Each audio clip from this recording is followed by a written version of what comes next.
बस वही काम खराब करती है। वही कुंडी है महाराज, जो जी कुंडी लगी है ना थल्ले उन्होंने क दे थल्ले वो कुंडी पै जाती है। बस वही कुंडी च जेड़ा फस गया, फसे कि नहीं, हले बहम चाहिए ओ फस जाओ, छेती छेती फस जाओ, यही उम्र है। ये ना सोचो भी रिटायरमेंट के बाद फसना, फिर औखा है, फिर नहीं। इसलिए संसार से जितना जल्दी छूटो उतना अच्छा। बड़ा आनंद हुआ महाराज। उन श्री कृष्ण भगवान को हम नमस्कार करते हैं। इसलिए ये भगवान हैं। भग 6 प्रकार के होते हैं। कितने प्रकार के? 6 प्रकार के भग होते हैं। ज्ञान, वैराग्य, धर्म, ऐश्वर्य, यश और श्री। ये 6 चीजें जिसमें पाई जाएं वो क्या हो गए? भगवान हो गए महाराज। तो सूत जी इस कथा को सुना रहे हैं। कौन? सूत जी, व्यास जी के शिष्य सूत जी इस कथा को सुना रहे हैं। बोले श्रीमद् भागवत महापुराण की।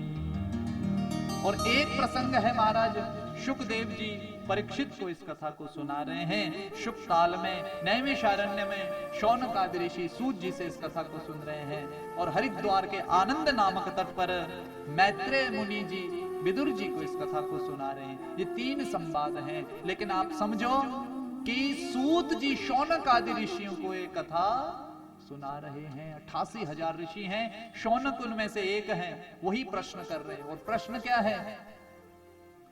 शौनक जी ने प्रश्न किया कि महाराज जीवन में यज्ञ भी किए, आहुतियां डाली, बहुत बड़े बड़े यज्ञ किए, लेकिन महाराज हाथ भी थक गए आहुति डालते डालते, स्वाहा बोलते बोलते मुंह थक गया।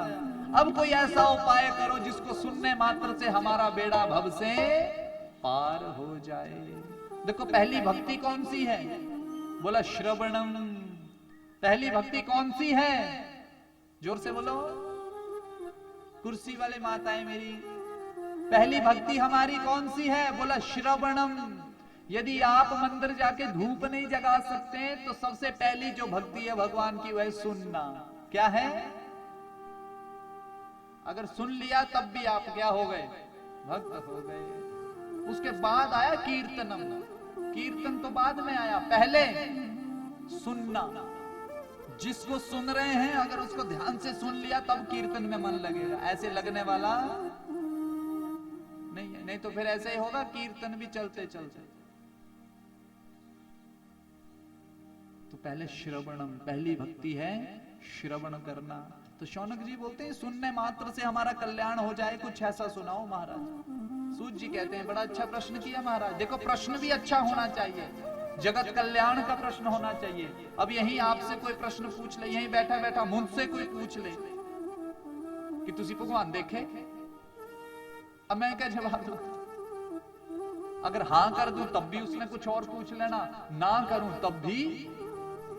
माने पूछने वाले का ये मतलब रहा कि सुनाने वाले को फंसा दो कहीं ना कहीं। क्या कर दो?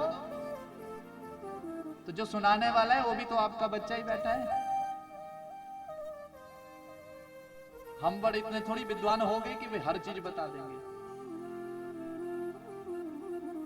प्रश्न ऐसा हो जगत कल्याण का हो जिसको हम अगर बता सके हम बताएं, ना बता सके तो हम गुरुजनों से पूछ कर बताएं, संत जनों से पूछ कर बताएं। लेकिन इच्छा हो, क्या हो?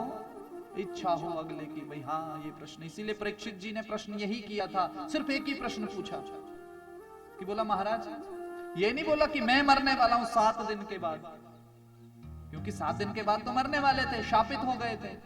ये नहीं पूछा। पूछा क्या? बोला म्रियमाण किम कर्तव्यम। बोला जिसकी मृत्यु निकट हो उसे क्या करना चाहिए। देखो कितना सुंदर पूछ लिया। अच्छा मृत्यु तो सबके निकट है, बोलो है कि नहीं है?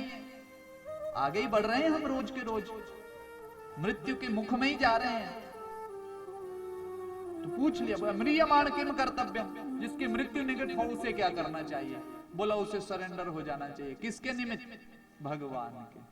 शरणागति प्राप्त कर लो। जीवन में गति किसकी होगी? जिसने भगवान के यहां शरणागति प्राप्त की है। आगे कथा बड़ी सुंदर आएगी, क्योंकि ये कई लोग हमसे प्रश्न करते हैं कि संतान जिसके नहीं है भाई उसकी गति कैसे होगी? उसकी गति कैसे होगी? तो आज की कथा में ये भी आएगा, जब धुंधुकारी की कथा चलेगी तो यहाँ वो प्रसंग आएगा और इस सवाल का जवाब बड़ा सटीक जवाब है भागवत जी में। बोले सच्चिदानंद भगवान की जय। महाराज शौनक आदि ऋषि प्रश्न कर रहे हैं। सूत जी इस प्रश्न को सुन करके बड़े आनंदित हुए। अज्ञान ध्वांत विध्वंस कोटि सूर्य सम प्रभा सूताख्या ही कथा सारम मम कर्ण रसायनम। कर्ण मन काम, कान, मेरे कानों में कोई ऐसी कथा डालो महाराज सूत जी जिसको सुन करके हम कल्याण को प्राप्त हो जाएं। किसको? कल्याण को प्राप्त हो जाएं। बोला बड़ी अच्छी बात है। बोला सुनो, ऐसी कथा सुनाऊंगा बोला जो मृत्यु का भय भी दूर हो जाएगा जिससे। और आज जीवन में भय एक ही चीज का है। किसका? लोग डरते किस चीज से? किससे? मृत्यु से। किससे? पर याद कोई रखता नहीं। याद कोई याद रखे ना, भी मरना भी तो है,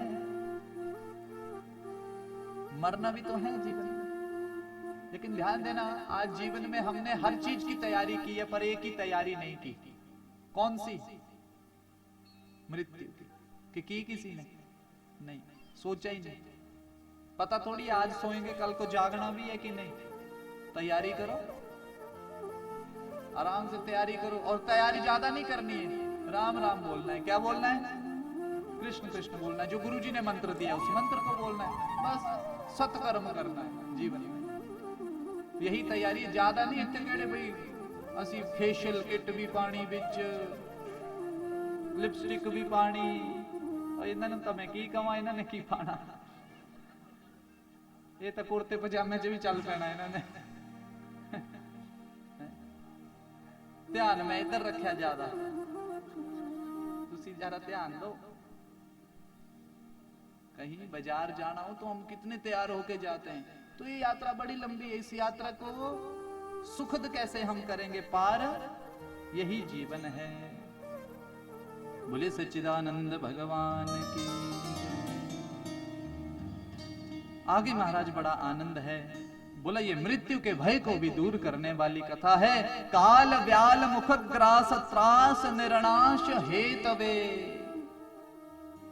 ये मृत्यु रूपी भय को दूर करने वाली कथा है। ऐसी कथा मैं आपको सुनाता हूं जिस कथा को सुनने के लिए परीक्षित ने भी कहा था कि महाराज म्रियमाण किम कर्तव्यम। बोले जिसकी मृत्यु निकट हो उसे क्या करना चाहिए। तो महाराज शुकदेव जी जब परीक्षित को इस कथा को सुनाने लगे तो इस कथा का देखो प्रभाव कितना बड़ा है। स्वर्ग में बैठे बैठे देवता भी महाराज ईर्ष्या करने लगे कि देखो ये जो बैठे, आज आपसे बड़ी ईर्ष्या कर रहे होंगे देवता। क्योंकि देवता इस कथा को सुन, वो तो अपने स्थान पर बैठे हैं ऊपर। ब्रजवासी चले गए बैकुंठ, बैकुंठ में गए तो उन्होंने बोल दिया किसी को राधे राधे। तो आगे से राधे राधे का पलट के जवाब, आगे से जवाब आया कि चुप चुप। बैकुंठ में न राम राम बोलेंगे, न राधे राधे, न कृष्ण कृष्ण, यहां चुप रहेंगे। बैकुंठ में केवल भगवान के दर्शन कर सकते हैं और कुछ भी। ब्रजवासी बोलते हैं कि कन्हैया बैकुंठ अपना अपने पास रख और हमें तुरंत कहां छोड़ दे ब्रज में, और साथ में आ जाओ, इकट्ठे मिलकर के गौओं का चारण करेंगे, भोजन करेंगे, माखन चुराएंगे। इससे बड़ा बैकुंठ हमारे लिए और कौन सा। यहां तो कोई बोलने भी नहीं देता। इसलिए महाराज आप जिस स्थान पर बैठे हैं, जो कथा सुन रहे हैं, आज देवता भी आपसे ईर्ष्या कर रहे होंगे। इसलिए देवता इतने स्वार्थी हैं तो क्या ले आए? सुधा कुंभम गृहीत्वैव, अमृत कलश लेकर के आ गए शुकदेव जी के पास। बोला महाराज ये मरने वाला, इसे पिला दो अमृत और कथा सुना दो, हमें अदला बदली कर लो। अब शुकदेव जी का माथा ठनका। अरे बोला ये कथा तो अमृत से भी बड़ी है, जो देवता अमृत दे रहे हैं, जबकि देवता कोई चीज देते नहीं है। बोला ऐसे बड़े स्वार्थी हैं, अपने स्वार्थ के लिए कुछ भी कर सकते हैं। इसलिए बोला इस कथा का ज्यादा ही कुछ महत्व है। इसलिए उन्होंने क्या किया, देवताओं को भी वहां से भगा दिया। बोला कथा सुनने आते, सुनने के भाव से आते तो आपको बिठाता, लेकिन आप तो सौदेबाजी करने लग पड़े, इसलिए आप निकलो बोला यहां से। तो देवताओं को भी नहीं बैठने दिया वहां। ऐसी कथा बोला आपको सुनाऊंगा। जन्मांते भवेत पुण्यम तदा भागवतम लभेत। हमारे पूरे जन्म का कोई ऐसा पुण्य होगा तब हम ऐसी कथा को सुन सकते हैं, अन्यथा ऐसी कथा को सुनना भी सामर्थ्य नहीं हो सकता है महाराज। सप्ताहेन श्रुतम चैत सर्वथा मुक्तिदायकम। 7 दिन का विधान बताया है इस कथा का। सप्ताह विधि से श्रवण करने पर भगवान भक्ति प्रदान करते हैं। ऐसी 7 दिन की ये पावन कथा है महाराज, जो महाराज सूत जी शौनक आदि ऋषियों को इस कथा को सुना रहे हैं। अब कथा प्रारंभ होने लगी। बोला सुनाओ महाराज कथा। बोला सुनो। एक बार बोला एकदा नारद जी, क्या बोलते हैं नारद जी? करते क्या है? मुख से क्या बोलते हैं बार बार? श्रीमन नारायण नारायण हरे हरे श्रीमन, सारे बोलो श्रीमन नारायण नारायण हरे हरे श्रीमन नारायण नारायण हरे हरे भजमन नारायण नारायण हरे हरे हरे हरे भगवन नारायण नारायण हरे हरे श्रीमन नारायण नारायण हरे हरे श्रीमन नारायण नारायण हरे हरे। एकदा हि विशालायां चत्वारः ऋषयो मलाः सत्संगार्थं समायातः ददृशुस्तत्र नारदम। नारद जी को देख लिया। किसने देखा? बोला 4 ऋषियों ने। कितने ऋषियों ने? सनक, सनंदन, सनातन, सनत कुमार, ये 4 ऋषि हैं। एक बार उन्होंने किसको देखा? नारद जी को देखा। और नारद जी कैसे बैठे थे? बोला ऐसे बैठे थे किसी का जैसे ना चोर कभी धन चुरा के ले जाए, वो आदमी बैठा हो सुस्त हो, वैसे नारद जी को देख लिया। नारद जी को पूछा कि महाराज आप यहाँ क्या कर रहे हैं? और खिन्न मुंह लेकर के बैठे हैं, क्या हो गया? कुछ धन चोरी हो गया आपका? और आपका जो धन है वो तो हरि नाम संकीर्तन है, उसको कोई चुरा भी नहीं सकता, फिर क्या हो गया? कथम ब्रह्मदीन मुखः कुतश्चिन्तातुरो भवानः त्वरितं गम्यते कुत्र कुतश्चागमनः तव। क्या हो गया? बोला ऐसे मुंह लटका के क्यों बैठे? अब नारद जी बताने लगे। बोला महाराज क्या करूं? अब अपने बारे में बताने लगे। बोला क्या करूं महाराज? एक दिन मन में भाव आया कि मृत्यु लोक में जाऊं। मृत्यु लोक कौन सा? जिसमें हम विचरण करते हैं, इस लोक में घूमने गया। बोला तो बोला फिर कैसा लगा मृत्यु लोक? अरे बोला क्या बताएं महाराज, हर जगह पाखंड ही पाखंड है। क्या है?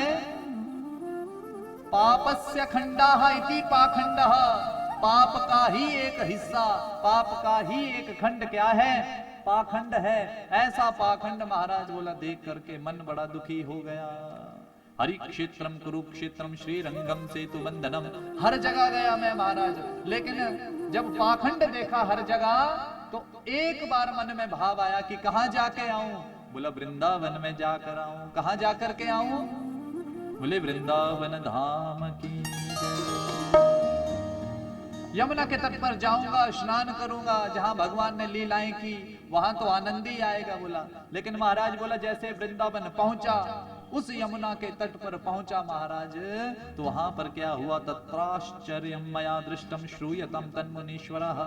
मैंने महाराज वहां एक अचंभा देखा, बड़ा अचंभा लगा मुझे देख करके। बोला क्या हुआ महाराज? बोले एक युवती बैठी है और 2 बूढ़े आदमी उसकी गोद में लेटे हैं। अन्य जितनी भी गंगा यमुना सरस्वती हैं सब उसकी पंखा झुला करके सेवा कर रही हैं। तो संत हूं मैं तो महाराज, किसी का दुख देख नहीं सकता, इसलिए जब दुख देखने के लिए वहां जाने लगा तो मन में भाव आया कि यहां तो सब औरतें बैठी हैं, मैं अकेला आदमी क्या करूं? तो वहां से मुड़ने जैसे ही लगा तो उसी समय महाराज उस स्त्री ने मुझे आवाज लगाई, भो भो साधु क्षणम तिष्ठ, कि हे साधु रुको, आप आए हैं तो मेरे दुख का निवारण भी तो करो। बिनु हरि कृपा मिल ही नहीं संता, संत का दर्शन हो जाए तो समझो बेड़ा भव से। संत भी तभी दर्शन देंगे जब किसकी कृपा होगी? भगवान की। किसकी? भगवान। आप आए हैं तो भगवान ने भेजा है, मेरा कुछ करो। आप बोला हो कौन? तो महाराज जो युक्ति परिचय देने लगी, बोला अहम भक्ति रीति ख्यातः, अहम भक्ति रीति ख्यातः, मैं भक्ति हूं, इमो में तनियो मतो ज्ञान वैराग्य नामनः। बोला अच्छा। बोला मेरा नाम भक्ति है, और ये जो मेरी गोद में दो लेटे हैं बूढ़े, ये मेरे दो पुत्र हैं, एक का नाम ज्ञान और दूसरे का नाम। नारद जी ने बोला अरे अरे अरे अरे, पहली बार देख रहा हूं कि माँ इतनी जवान है और पुत्र दोनों बूढ़े हैं। ये बोला उठ ही नहीं रहे महाराज, क्या करूं? लेकिन सबसे पहले तो एक प्रश्न किया। बोला परीक्षित ने उस कलयुग को आने ही क्यों दिया? उसे भगा देना चाहिए, परीक्षित को भगा देना चाहिए था। लेकिन महाराज नारद जी कहते हैं अरे भगाया इसलिए नहीं, उसके पास बड़ा सुंदर गुण था।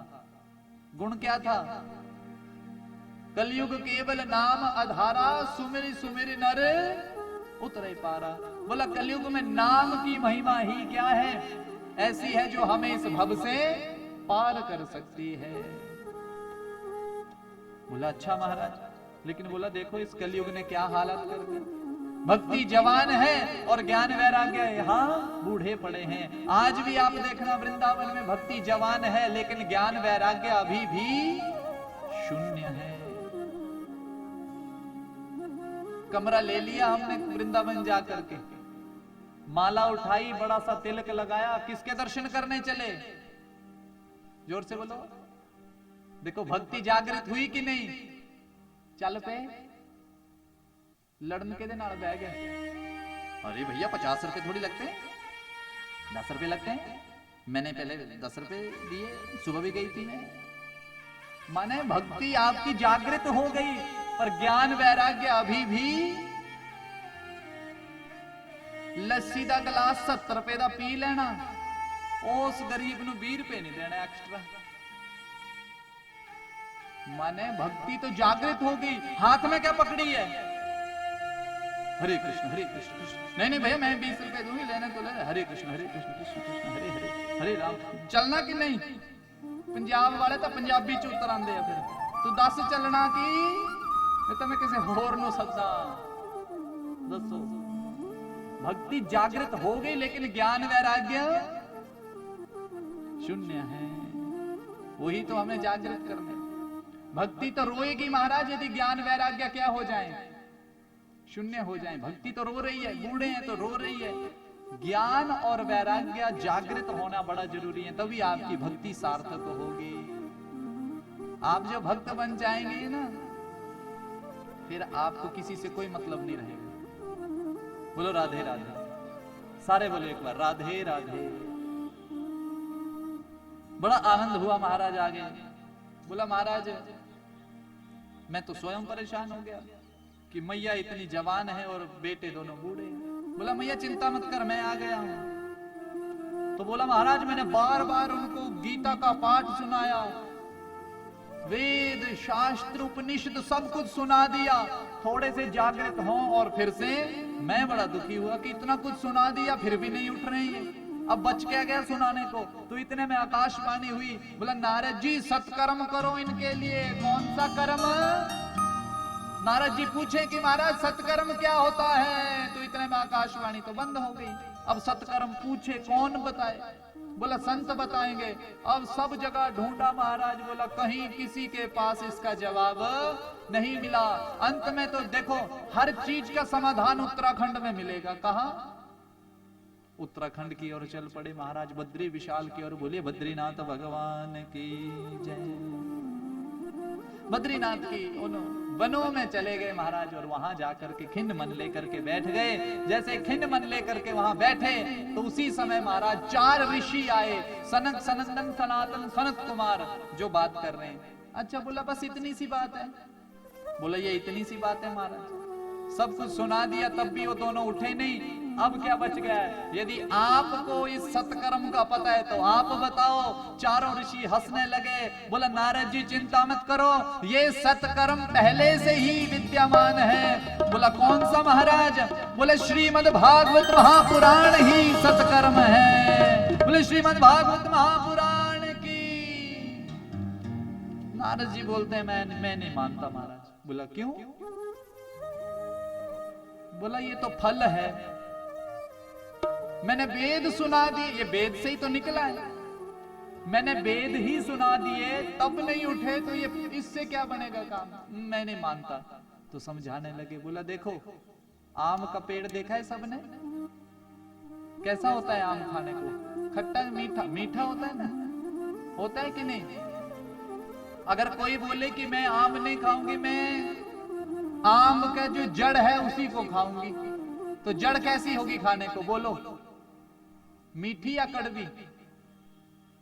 देखो जड़ कड़वी है और फल, तो बोला जो वेद है वो जड़ है और जो फल है वो क्या है? भागवत जी। तो हमने क्या खाना है? बोलो वेद सारे थोड़ी समझ सकते हैं, उसकी तो मर्यादा ही बहुत है। वेद की एक एक लाइन समझना, एक एक शब्द समझना, उसके लिए हमें समय देना पड़ेगा, बैठना पड़ेगा। लेकिन हमने क्या खाना है? फल। क्या खाना है? फल। तो ये फल रूपी भागवत है जो नारायण के मुख से टपका तो कहां जाके अटका? ब्रह्मा जी के पास। ब्रह्मा जी ने टपकाया तो नारद जी ने पकड़ लिया, नारद जी ने टपकाया तो व्यास जी ने पकड़ लिया, व्यास जी ने टपकाया तो शुकदेव जी ने पकड़ लिया, शुकदेव जी ने किसको सुना दिया? परीक्षित को। और वहीं से परंपरा बन गई, आज तक ये कथा चल रही है। अच्छा, इस कथा को किसने सुनाया? शुकदेव जी ने। किसको सुनाया? परीक्षित को। शुक का क्या मतलब होता है? शुक का क्या मतलब होता है संस्कृत में? आ देखते पहला खिलौने नहीं रख देसी असी भी इथे असली वाला है। बोले शुकदेव भगवान की जय। शुकदेव महाराज, शुक माने तोता, और तोता बोला फलों का बड़ा पारखी होता है, उसी फल को चोंच मारता है जो फल सबसे ज्यादा मीठा होता है, और जिस फल में बिल्कुल भी कीड़ा, इतना पारखी है ये फलों का। तो चोंच किसने मारी? किसने? शुक ने। इसलिए तो नारद जी समझ के बोला महाराज धन्य है आप, अगर सच में इसको सुनने के बाद भक्ति ज्ञान वैराग्य यदि इनका कार्य सिद्ध हो सकता है तो ऐसा सत्कर्म करने के लिए मैं तैयार हूं। अब आयोजक बनने लगे। क्या बनने लगे? कौन? नारद जी। कथा करवाने वाले कौन? और करने वाले 4 ऋषि, सनक सनंदन सनातन कुमार। बोला महाराज चलो फिर, बोलो करो तैयारी कथा की। बोला करें कहां? बोला बद्रीनाथ में करेंगे। तो कौन आएगा बद्रीनाथ? तो कहां जाएं? बोला गंगा का प्रवाह कहां से हो रहा है? ऊपर से ही होता है। गंगा का प्रवाह ऊपर से होता है तभी गंगा नीचे जाती है। जाती है कि नहीं? तो एक काम करो, बोला कहीं समतल जगह में चलते हैं। समतल माने हरिद्वार की ओर चलते हैं। कहां की ओर? तो बद्रीनाथ से कहां उतर आए सारे? जिसको पता लगने लगा कि महाराज 4 ऋषि कथा सुनाने वाले हैं, नारद जी आयोजक बन गए, तो चले सब कथा सुनने के लिए। बोले श्रीमद् भागवत महापुराण की। अब महाराज कथा सुनने चले। कथा सुनने के लिए जब आने लगे महाराज, तो जय जयकार हो गई महाराज। हर जगह कथा का प्रचार होने लगा। अब व्यासपीठ बनने लगा हरिद्वार जाकर के महाराज। और व्यासपीठ कैसे बना? सुनो अब ध्यान से। बोला रेता इकट्ठा कर लिया। नदी के किनारे सबसे ज्यादा रेता, बालू ही मिलेगी आपको। रेत एकत्रित कर दी सबने, उसका इतना बड़ा ढेर लगा दिया और उसके ऊपर कथा व्यास जी को बिठा दिया और बाकी सब सन्मुख बैठ गए महाराज और कथा सुनने लगे। अब जो मुख्य यजमान थे महाराज आगे बैठ गए नारद जी, बाकी सब पीछे बैठ गए सुनने के लिए। अब कथा का मंगलाचरण प्रारंभ हुआ। जैसे ही शुरुआत की महाराज, तो आप भी शुरू करो। अच्छा, मरीज कहां बैठे हैं? बोला वृंदावन में। कहां? भक्ति ज्ञान वैराग्य कहां है? वृंदावन में। ज्ञान वैराग्य तो सुप्त अवस्था में है। और कथा कहां हो रही है? हरिद्वार में। कहा? नारद जी में पहले ही ऐसी मन में भाव आया कि महाराज कथा तो यहां कर रहे हैं, मरीज तो उधर बैठे हैं। बोला चिंता मत करो, जिस भी संकल्प को लेकर के आप कथा सुनने बैठेंगे वो कार्य आपका सिद्ध होगा। इसलिए प्रथम दिन जब बैठते हैं ना, तो भगवान से एक संकल्प कर लिया करो, देखना 7 दिन में भगवान उसको पूर्ण कर देंगे। ये भागवत जी हैं। नारद जी बोला आप संकल्प करो मन में, सब ठीक हो जाएगा। चाहे देश में है चाहे विदेश में है, जहां भी जो होगा, जो आपने भाव रखा है मन में वो आपको मिलेगा। ये भागवत जी कह रही है। अब सुनो महाराज, नारद जी ने मन में भाव क्या रखा कि भक्ति के दोनों बेटे जो हैं ज्ञान वैराग्य वो उजागर हो जाएं, ठीक हो जाएं, और क्या चाहिए। अभी कथा प्रारंभ हुई और जैसे ही महाराज संकीर्तन शुरू किया, श्री कृष्ण गोविंद हरे मुरारे, हे नाथ नारायण वासुदेव, हे नाथ नारायण वासुदेव, हे नाथ नारायण वासुदेव, श्री कृष्ण गोविंद हरे मुरारे, हे नाथ नारायण वासुदेव, श्री कृष्ण गोविंद हरे मुरारे, हे नाथ नारायण वासुदेव। बोलो श्री कृष्ण गोविंद हरे मुरारे, हे नाथ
उसी समय महाराज उस सभा में क्या हुआ, भागवत जी कह रही है, एवं नगाहा श्रवणोरुधर में प्रकाश्यमाने ऋषि भी सभाया, आश्चर्यमेकं समभूतदानि तदुच्यते संशृणु शौनक त्वं, श्री कृष्ण गोविंद हरे मुरारे, हे नाथ नारायण वासुदेव, श्री कृष्ण गोविंद हरे मुरारे, हे नाथ नारायण वासुदेव। सब आनंद करने लगे महाराज, बड़ा आनंद कर रहे थे। सबने दोनों भुजाएं उठा ली, आप भी जरा दोनों भुजाएं उठा करके।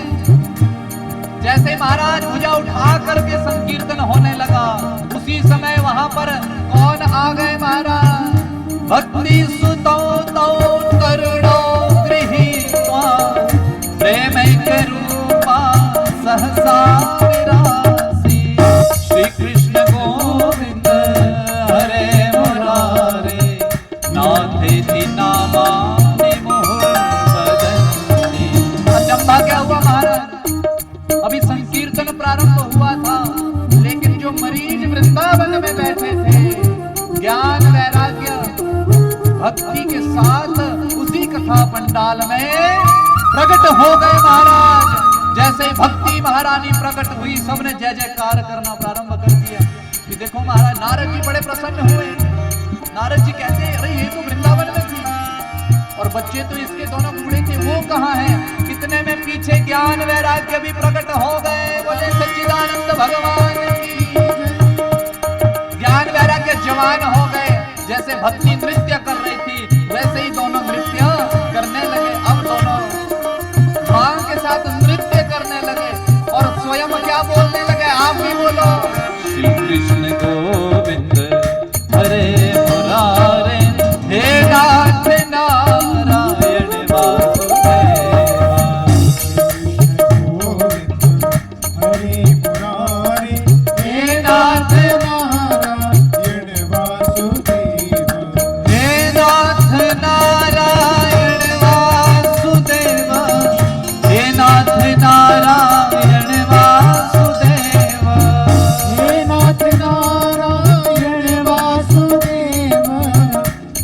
नाथ नारायण वासुदेव। श्री कृष्ण गोविंद हरे मुरारे, हे नाथ नारायण वासुदेव। श्री कृष्ण गोविंद हरे मुरारे, हे नाथ नारायण वासुदेव। महाराज, अब भक्ति महारानी पूछने लगी, नारद जी आपने तो मुझे ठीक कर दिया, लेकिन आपने सबको बैठने के लिए स्थान दिया, मुझे भी तो कोई स्थान मिल जाए ना। नारद जी कहते हैं, रे भक्ति महारानी, आज के बाद आपका जो स्थान है कहाँ है? बोला, जो भी कथा सुनने बैठेगा जाकर के उसके हृदय में बैठ जाओ, यही भक्ति का स्थान होगा। अब जैसे ही भक्ति जाकर के बैठी सबके हृदय में, अब तो महाराज सब जोर जोर से बोलने लगे, श्री कृष्ण गोविंद हरे मुरारे, हे नाथ नारायण वासुदेवा। हरे मुरारे, हे नाथ नारायण वासुदेव। महाराज, नारद जी ने बीड़ा हाथ में पकड़ी थी, बीड़ा उठा करके खड़े होकर के नृत्य करने लगे महाराज। अब जैसे नारद जी को जिसने भी देखा, जितने भी ऋषि बैठे थे वो भी बैठ ना सके, वो भी दोनों भुजाएं उठा करके क्या बोलने लगे, श्री कृष्ण गोविंद हरे मुरारे, हे नाथ नारायण वासुदेव। हरे मुरारे, हे नाथ नारायण वासुदेव। उद्धव जी के हाथ में खड़ताल थी महाराज, खड़ताल बजाते बजाते वो भी उठ गए। अब तो महाराज उनको देख करके और आनंद आने लगा। अर्जुन भी आ गए महाराज, ताली बजाते बजाते कि भगवान की कथा चलिए, हम काम पीछे रहे। जितने भक्त थे, इधर से मीराबाई आ गई महाराज, और क्या कह रही है, श्री कृष्ण गोविंद हरे मुरारे, हे नाथ नारायण वासुदेवा।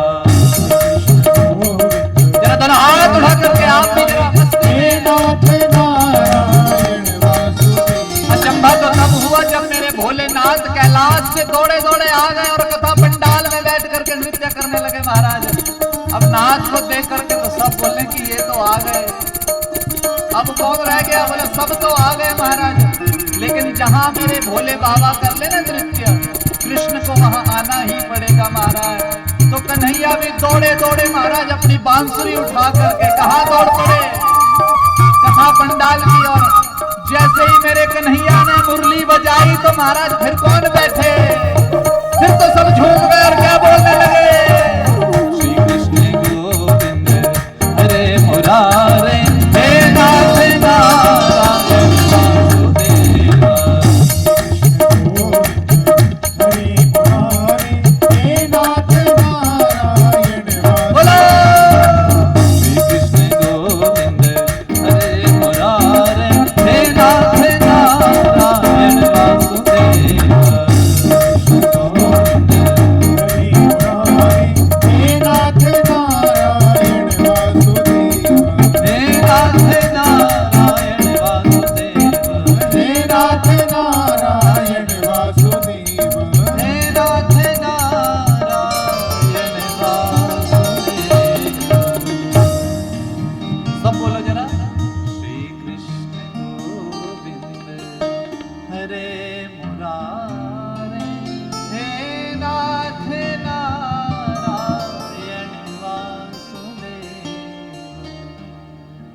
बोले श्री कृष्ण कन्हैया लाल की जय। देखो श्री कृष्ण गोविंद हरे मुरारे, री नहीं रे, क्या है रे, री नहीं बोलना, रे शुद्ध उच्चारण। भक्ति सुतौ तौ तरुणौ गृहीत्वा प्रेमैक रूपा सहसा विरासीत, श्री कृष्ण गोविंद हरे मुरारे, हरे मुरारे। ग्रंथ में भी यही लिखा। हम क्या बोलते थे, रे ही बोलते थे ना, आप रे ही बोलते हैं ना, हाँ रे ही। देखो भक्ति भी ज्ञान पूर्वक हो, कैसी हो, कर्म कैसा हो? ज्ञान पूर्वक। कैसा? ज्ञान पूर्वक। इसलिए सदगुरु की शरणागति करनी चाहिए। बोले सदगुरुदेव महाराज की। नारद जी बड़े प्रसन्न हुए, बोला महाराज ये तो बड़ा आनंद हो गया, अभी तो कथा प्रारंभ ही हुई थी महाराज, भक्ति ज्ञान वैराग्य ये तो बड़े भारी आनंद में हो गए, अब आगे कथा सुनाओ महाराज। बोला बिल्कुल सुनाऊंगा, लेकिन बोला एक प्रश्न है मेरा। बोला क्या? बोला ऐसी कोई कथा सुनाओ जिस कथा को सुनकर के आनंद तो आए, लेकिन प्रश्न क्या है? बोला जिसने कभी जीवन में भगवान का नाम नहीं लिया, जो महापापियों से भी पापी रहा हो, जिसने कोई अच्छा कर्म ही ना किया हो जीवन में, क्या उसका भी बेड़ा पार हो सकता है इस कथा को सुनने से? बोला बिल्कुल हो सकता है, क्यों नहीं हो सकता? तो बोला ऐसी कथा सुना दो महाराज। तो अब गोकर्ण की कथा चली, धुंधुकारी की। किसकी? बोले श्री कृष्ण कन्हैया लाल की जय। अब गोकर्ण की कथा सुनो महाराज। नाम अच्छा, जिस नाम पर आपको विश्वास है, क्या है? विश्वास है, आपका दृढ़ संकल्प है, उस नाम को जपते रहा करो। आप में से कई ऐसे होंगे जो कृष्ण को मानते हैं, जो कई भोले बाबा जी को मानते हैं, लेकिन देखो श्रद्धा सच में एक में होनी चाहिए। श्रद्धा, रावण राम को नहीं मानता था, मानता था? राम जी को मानता था रावण? बोलो। पर किसको मानता था? देखो श्रद्धा थी ना उसकी, एक में श्रद्धा रखी तब भी मुक्ति हो गई, और हुई किसके हाथ से? हुण समझ गए? करिए कथा की रहने दीजिए, समझता गए हुण तुसी? बोलो राधे राधे। समझ गए तो बड़ी अच्छी बात है, फायदा ही होने वाला है। नुकसान श्रद्धा एक में रख लो। श्रद्धा जब एक में दृढ़ हो जाएगी तो आनंद ही आनंद हो जाएगा। बोले सच्चिदानंद भगवान की। हम महाराज गोकर्ण की कथा सुनाने लगे, आगे गोकर्ण का उपाख्यान आने लगा। अब उपाख्यान सुनाने लगे, बोला सुनो एक कथा ऐसी सुनाता हूं। एक दुष्ट ऐसा हुआ जिसने कभी भगवान का नाम ही, उसका भी बेड़ा पार हो गया। ये नाम जो है ये भव से पार करने वाला है, ध्यान देना। आप गुरुद्वारे में जाओ, वहां वाहेगुरु वाहेगुरु करो, दृढ़ विश्वास के साथ करो तो वो बेड़ा पार करेगा। राम राम जपो तो बेड़ा पार होने वाला है। कृष्ण कृष्ण जपो, राधा राधा जपो, आप जपो जय माता दी बोलो, तब भी बेड़ा पार है। लेकिन एक बात याद रखना, अगर जल को फ्रिज के ऊपरले हिस्से में रख दो तो उस जल का क्या बन जाएगा?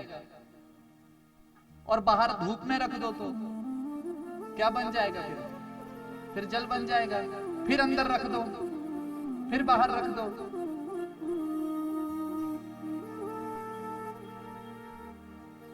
बात एक हुई या नहीं? पहुंचना हमने वही है। चाहे आप जैसे मर्जी आओ, जिस मर्जी रास्ते से आओ, साकार भी वही है और निराकार भी, ये दोनों वही है जी। तो महाराज बड़ा आनंद हुआ। अत्र ते कीर्तयिष्यामः इतिहासं पुरातनम यस्य श्रवण मात्रेण पाप हानि प्रजायते। बोले इस कथा को जो सुनेगा उसके सदा के लिए पाप नष्ट हो जाएंगे। पाप कौन से? बोला पूरे दिन में जो आपने पाप किए हैं, संध्या समय में आप भजन करो वो नष्ट हो जाएंगे। रात्रि में जो पाप हुआ, सुबह भोजन भजन करो, क्या होगा उसमें? पाप नष्ट होंगे। लेकिन एक पाप ऐसा जो पाप अक्षय हो जाए। अक्षय माने किसी पवित्र स्थान पर बैठ करके यदि कोई पाप हो जाए तो वो नष्ट होने वाला। वो कब नष्ट होगा? ऐसे स्थान पर बैठ करके उसकी पूर्ति हम कर सकते हैं। बोले श्री कृष्ण कन्हैया लाल की जय। बड़ा आनंद हुआ महाराज। अब कथा सुनो महाराज। तुंगभद्रा नदी के किनारे आत्मदेव नाम का एक ब्राह्मण रहता है। किस नाम का? जोर से बोलो। हाँ जी, अच्छा पीछे आवाज आ रही है ना? कुर्सी वालों को आवाज ठीक से आ रही है? सबको इधर भी जो है गूंज रही है, ऐसा कुछ सुनाई दे रहा है? बराबर सब ठीक है? देखो आज बता दीजिए, पहला दिन यही होता है, एक दूसरे को जानना, ग्रंथ के बारे में जानना, साउंड ठीक से आ रही है कि नहीं, इनकी ज्यादा आवाज तो नहीं आ रही है, तो ये पहले दिन होता है। दूसरे दिन तो फिर सुनना होता है। क्या होता है? तो ठीक है स्पीकर इधर मोड़ने मारना, देख लो, ठीक है, बोलो फिर राधे राधे। हुण मुड़े आओ सारे, मुड़ गए, चलिए फिर कथा बढ़ा, बोलो राधे राधे, दोनों हाथ उठा के बोलो राधे राधे। ये हाथ इसलिए उठाते हैं कि भव सागर है। क्या है? अब जब आदमी डूबता है तो क्या करता है? सबसे पहले हाथ ही उठाता है, तो भव सागर में डूब ही रहे हैं। अब यहां पंडाल में बैठे किसी एक का भी हाथ पकड़ लेगी मेरी माई, तो क्या होगा? सबका बेड़ा पार होगा। तो इसलिए बार बार बोलते हैं हाथ उठा लो जरा। तो यही भव सागर है जिसमें हम वास कर रहे हैं। ये भव सागर है, यहां से पार जाना है, हमने यहां से पार जाना है। आओ अब तुंगभद्रा नदी के किनारे आत्मदेव नाम का ब्राह्मण। अब कथा तो ये है, अब इस कथा का मतलब समझ लेते हैं पहले। नदी कौन सी है? संसार रूपी नदी है। उसके किनारे पर कौन रह रहे हैं? हम सब रह रहे हैं कि नहीं? तो यहां बताया, बोला तुंगभद्रा नदी के किनारे आत्मदेव नाम का एक ब्राह्मण रहता है। तुंग का मतलब होता है श्रेष्ठ। क्या मतलब होता है? और भद्र का मतलब होता है कल्याण। कल्याण करने वाली श्रेष्ठ नदी, उसके किनारे पर हम रहते हैं, माने आत्मदेव। कौन रहते हैं? आत्मदेव। संपन्न है, धर्म पत्नी के साथ रहते हैं। लेकिन जीवन में याद रखना, आत्मदेव हम हैं। हम सब की भी कितनी पत्नियां हैं? 2। कितनी? अब टेंशन मत लेना।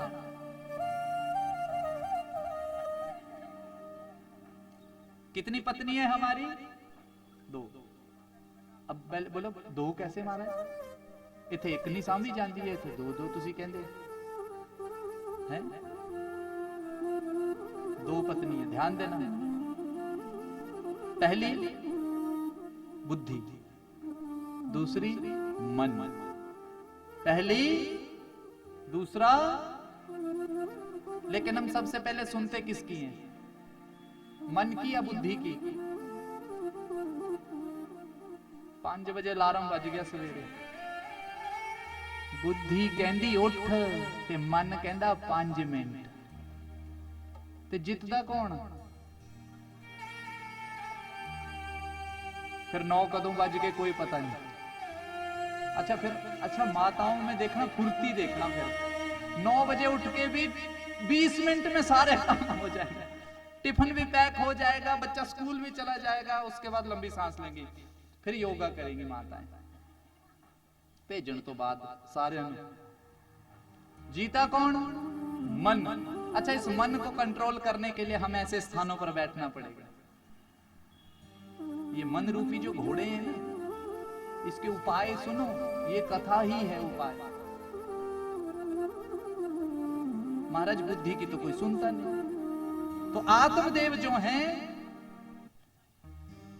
इनकी प्रधान पत्नी जो है धुंधुली। क्या नाम है? बोलो धुंधुली।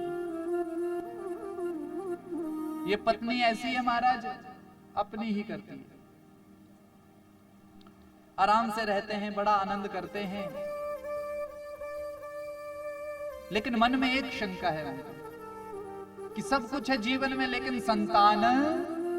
अब आई संतान की बात। देखो, जीवन में सब कुछ है, घर बना लिया है, सब कुछ कर लिया, लेकिन क्या नहीं है? क्या नहीं है? संतान नहीं है। बोला संतान नहीं है। एक दिन बड़े दुखी हुए महाराज कि मेरे यहां संतान ही नहीं, इतना धन, इतना पैसा, ये मैं क्या करूंगा, मेरे तो कोई संतान। अब बड़े दुखी हुए महाराज। एक दिन क्या किया महाराज, रोते रोते कहां चले गए? वन की ओर चले गए। भाई कोई देखे ना मुझे, मैं रो लेता हूं, चलो मन भर गया तो रो लेता हूं। तो जंगल में गए महाराज, तो रोने लगे। क्या करने लगे? रोने लगे। अब जोर जोर से रोने लगे। अच्छा, जोर जोर से रोने लगे तो इतने में एक संत आ गए वहां से। कौन आ गए? और बिनु हरि कृपा मिलहि नहीं संता, संत ने देखा महाराज, कथम रोदशी विप्रह तुम काते चिंता बलीयसी। क्या चिंता है महाराज, आप रो रहे हैं? पंडित जी बोलो बोलो क्या चिंता है आपको? अरे बोला महाराज आप आए हैं, चिंता क्या बताओ महाराज। अब लगा अपने रोने में, दुख सारे लगा बताने। बोला महाराज जीवन में सब कुछ है लेकिन संतान नहीं है। संत हंसने लगे, अरे बोला बड़ी अच्छी बात है, संतान नहीं है तो तेरे संतान नहीं है तो ये तो भगवान की कृपा है तेरे ऊपर, क्या है? अरे बोला महाराज एक ऐसी बातें करने, आप तो सन्यासी, आप क्या जानो संतान का सुख। जब छोटे छोटे बच्चे गोद में आकर के खेलते हैं तो कितना सुख मिलता है, आप संत हैं आपको क्या पता? वो बोला बेटा मुझे सब पता है। शास्त्र कहते हैं यदि संतान नहीं है हमारे तो शास्त्रोक्त विधि से उपाय करना चाहिए। क्या करना चाहिए? उपाय करना चाहिए। शास्त्र कहते हैं सप्तशती करो, गोपाल संतान का पाठ करो करो। आजकल तो बहुत सारी फैसिलिटीज हैं, डॉक्टर हैं, सब कुछ है, सबके पास जाओ, हर चीज हर प्रकार से आप इलाज करवाओ, पाठ करवाओ, पंडित जी से पूछो, कुंडली दिखाओ। बोला यदि तब भी संतान नहीं हुई तो फिर क्या करो? ठाकुर जी के आगे हाथ जोड़ो और उनको क्या बोलो कि धन्यवाद। क्या बोलो? बोला महाराज संतान नहीं हुई इसका मतलब ये कि जीने मरने के चक्कर से आप छूट चुके हो। यदि संतान हो गई तो मरते मरते किसका ख्याल रहेगा कि हाय मेरा बेटा क्या करेगा, मेरी बेटी कैसे रहेगी? रह गए ना वहीं पर। सुधारनी क्या है हमने? मृत्यु। क्या सुधारनी है? मृत्यु। संतान नहीं है तेरे इसका मतलब ये हुआ कि तू जीने मरने के चक्कर से छूट चुका है। भगवान का भजन कर और मुक्ति को प्राप्त हो जा। लेकिन महाराज नहीं माने पंडित जी। आत्मदेव जी कहते हैं कि नहीं नहीं महाराज मुझे संतान चाहिए, नहीं तो मैं आपके सामने यहां मृत्यु को प्राप्त हो जाऊंगा और आपको क्या होगा? ब्रह्म हत्या लग जाएगी। क्या लग जाएगी? अरे महाराज संत डर गए। बोला ये ब्राह्मण है, सच में मेरे सामने भी मर गया तो मुझे ब्रह्म हत्या लग जाएगी, इसलिए महाराज ब्रह्म हत्या ना लगे। बैग में जो बगल में बैग रखा था उसमें हाथ डाला, वहां से एक फल निकाल करके किसको दे दिया? बोला ये लिए फल अपनी धर्म पत्नी को खिला देना, एक पुत्र होगा। क्या होगा? ये संत कह रहे हैं। संत ने महाराज कृपा कर दी, दौड़े दौड़े घर गए, धर्म पत्नी को बुलाया, पत्नी दौड़ी दौड़ी आई। महाराज क्या हुआ? बोला ये देख हमारे यहाँ संतान नहीं है, मुझे संत ने फल दिया है। पत्नी बोले फल खाने से कैसे गर्भवती हो जाऊंगी? अरे बोला संत ने दिया है तो कोई तो कृपा होगी, ये ले तू खा इसको। बोला महाराज मैं स्नान इत्यादि करके संध्या बंधन जो मैंने करना है नित्य नियम में करती हूँ, उसको करने के बाद खाऊंगी। पंडित जी मान गए। बोला ठीक है मैं काम पे जा रहा हूं तो इस फल को खा लेना, अब चिंता नहीं है मुझे, संत ने फल दिया है, ध्यान देना। फल मिल गया। अब धुंधली के लक्षण बताए यहां। धुंधली है कैसे? अब आप भी इस चीज को ध्यान से सुनना। भागवत जी में जब धुंधली का प्रसंग चलता है तो सब धुंधली में अवगुण देखते हैं, लेकिन मुझे एक गुण बड़ा अच्छा लगा और ये गुण होना चाहिए सब। बोला पति पत्नी में दोनों में, या पति या पत्नी, इन दोनों में कोई एक कंजूस होना चाहिए। बोला होना चाहिए कि नहीं? तभी गृहस्थ चलेगा। अगर दोनों ही खुले हाथ के हुए तो फिर कुछ भी जुड़ने वाला, एक को कंजूस होना पड़ेगा। माताओं सुन लो, तुसी कर दे कंजूसी कि नहीं? सुनो, जो आप रोटी खाते उदू ना करे करो कंजूसी, उदू खा लिया करो। आप समझ गए ना कंजूसी का मतलब? परिवार को चलाने के लिए आप सामर्थ्य हैं माताएं, तो आपने उस परिवार को और अग्रसर और आगे बढ़ाने के लिए क्या करनी है? कंजूसी। क्या करनी है? अब कंजूसी का मतलब ये मत समझना कि भाई ये भी चीज नहीं, कंजूसी के बड़े मतलब निकाल सकते हैं हम, लेकिन आप समझना कि कहां आपने अपने परिवार को आगे बढ़ाने के लिए जहां कंजूसी कर सके वो करनी है। धुंधली ऐसी थी महाराज। लेकिन लक्षण और क्या दिए? बोला लोक वार्ता रता क्रूरा कलह प्रिया, लड़ना ही उसको अच्छा लगता था। और जहां बातें करने बैठ जाती थी हट दी लगी रहती थी बातें। तो अपनी सहेली को बुला लिया, बुला रहे ये देख ये मेरे पति ने मुझे फल दिया है, क्या इसको खाने से मैं गर्भवती हो जाऊंगी? उसकी सहेली बोलती है, अरे संत ने दिया है तो क्यों नहीं होगी, तू खा ले। बोला यदि मैंने इसको खा लिया, मैं गर्भवती हो गई तो फिर? बोला फिर तो अच्छी बात है, इससे बड़ा सौभाग्य औरत के लिए और क्या होगा, तू गर्भवती हो जाएगी, तुझे खा लेना चाहिए। नहीं नहीं नहीं बोला, अच्छा विनाश काले विपरीत बुद्धि, विनाश जब आने लगे तो बुद्धि भी इधर उधर की बातें करती है। अच्छा बोलने क्या लगी, बोला महाराज खा तो लूंगी पर मैं गर्भवती हो गई तो अगर मेरे घर कोई चोरी करने आ गया फिर? वो तो मेरे सामने सामने सब कुछ चुरा के ले जाएगा, मैं तो दौड़ भी नहीं पाऊंगी। देखो कुबुद्धि चली ना। अगर बोला भूकंप आ गया, सब तो घर से बाहर जल्दी जल्दी भाग जाएंगे, मैं कैसे भागूंगी? अब ऐसे ऐसे उदाहरण देने लगी। तो सहेली ने बोला भाई तेरी मर्जी, तूने फल खाना या नहीं खाना। अब इतने में कौन आई महाराज, इतने में धुंधली की बहन आई। कौन आई महाराज? धुंधली की बहन आई। धुंधली की बहन ने पूछा बहन क्या हुआ, बहन को सारी बात बताई। अब बहन तो पहले चाहती थी कि इसके यहाँ कोई संतान क्यों ना हो। बोला मेरे यहाँ 7 संतानें हैं। कितनी? इनका पालन पोषण इसी के सिर पे हो रहा है, यदि इसके संतान हो गई तो मेरे तो यहाँ सब कुछ तो मैं यहां से लेके जाती हूँ। बोला बहन तू मत खा इस फल को। बोला खाना तो पड़ेगा। पति क्या बोलेगा मेरा कि तू गर्भवती हुई या नहीं हुई, उस फल को खाया या नहीं खाया। अब क्या करूं? बहन ने उपाय बड़ा सुंदर बताया। बोला बहन देख मैं भी गर्भवती हूं, मैं गर्भवती हूं। तो बोला फल का क्या करूं, ये खाऊं कि नहीं? बोला तू फल मत खा, इस फल को गाय को दे दे। किसको? गाय को। उसके भी यहां कोई संतान नहीं है, बछड़ा बछड़ी कुछ नहीं हुआ कई समय से। तू फल इसको दे दे, देखते हैं फल में कितनी शक्ति है। तो बोला मैं क्या बोलूं? बोला तू ये बोलना कि मैंने फल खा लिया और मैं गर्भवती हो गई। पति को झूठ बोल देना। तो धुंधली ने महाराज ऐसे ही किया, फल गाय को दे दिया, स्वयं पंडित जी को बोल दिया कि मैं गर्भवती हो चुकी हूँ। बहन ने बोला था ना मैं भी गर्भवती हूँ, मेरे जो संतान होगी मैं तुझे दे दूंगी, तू बोल देना कि हमारे संतान हो गई है। अब यही युक्ति चली। 3रा महीना जब पूर्ण हुआ महाराज, 4थे महीने अपनी बहन के घर चली गई। पंडित जी बड़े प्रसन्न है, रोज भगवान का भजन करते। समय बीता महाराज तो 9 महीने पूर्ण हुए। 10वें महीने में वहां एक पुत्र की प्राप्ति हुई। धुंधली के नहीं, धुंधली की बहन। तो उसने किसको दे दिया पुत्र? पंडित जी को पता लगा कि मेरे यहाँ पुत्र हुए, बड़े प्रसन्न हुए महाराज। दौड़े दौड़े गए महाराज, पुत्र का मुख देखा तो बड़े भारी आनंदित हुए। बोले सच्चिदानंद भगवान की। अरे बोला महाराज बड़ा आनंद हो गया, यहाँ तो क्या हो गया? पुत्र हो गया। संत ने अच्छा आशीर्वाद दिया था, पुत्र हो गया। अब बोला मैं इसके नामकरण करूंगा। धुंधली कहती है आप कैसे करेंगे नामकरण? 9 महीने पेट में मैंने रखा और आप क्यों करेंगे नामकरण? तो नामकरण होने लगा महाराज। बोला नाम भी मैं ही रखूंगी। तो नाम क्या रखा? बोला मेरा नाम धुंधली है तो इसका क्या नाम होगा? धुंधुकारी। क्या नाम होगा? जोर से बोलो।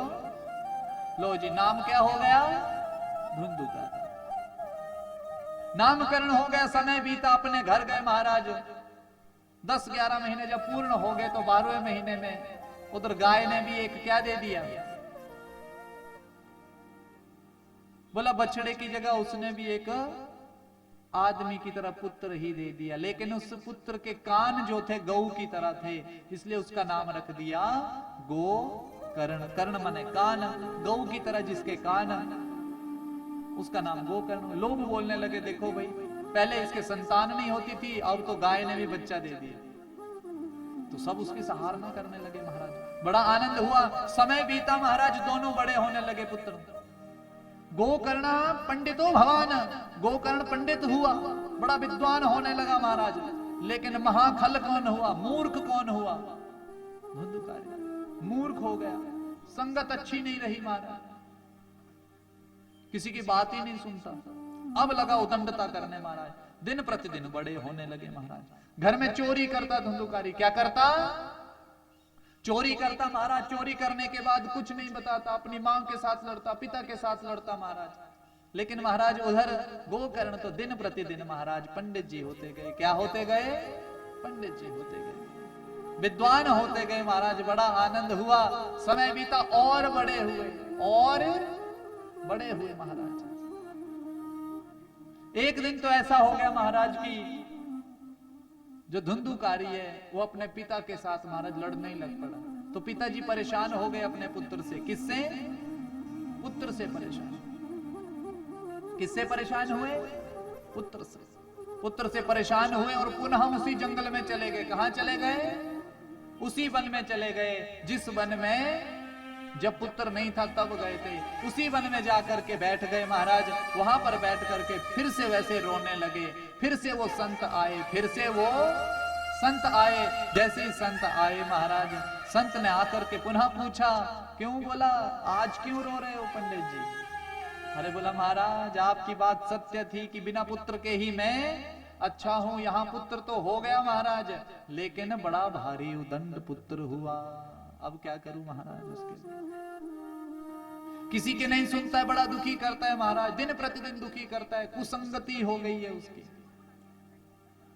अब महाराज क्या करें? कुसंग में पड़ गया है पुत्र, बड़ा परेशान हो गया हूं। बोला, अब मैं कुछ भी नहीं कर सकता महाराज, जो आपके कर्मों में था वो आपको भोगना पड़ेगा।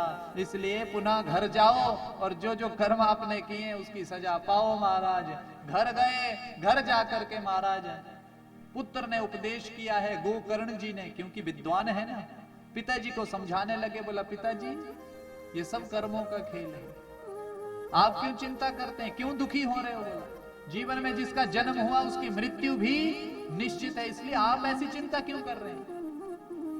आप भगवान नाम संकीर्तन करो। क्या करो? नाम संकीर्तन करो। आप उपदेश कर रहे हो। गोकर्ण जी कह रहे हैं कि पिताजी, साथी है मित्र गंग के जल बिंदु पान तक, और अर्धांगिनी बढ़ेगी केवल मकान तक। परिवार के सब लोग चलेंगे उस मशान तक, और बेटा भी हक निभाएगा तो अग्निदान तक। बोला, उसके बाद अकेले ही जाना है। बेटा भी अग्नि दान करके वापस घर को आ जाएगा। अगला रास्ता जो है अकेले ही तय करना पड़ेगा। इसलिए बोला, भगवान नाम संकीर्तन करो। क्या कर रहे हो?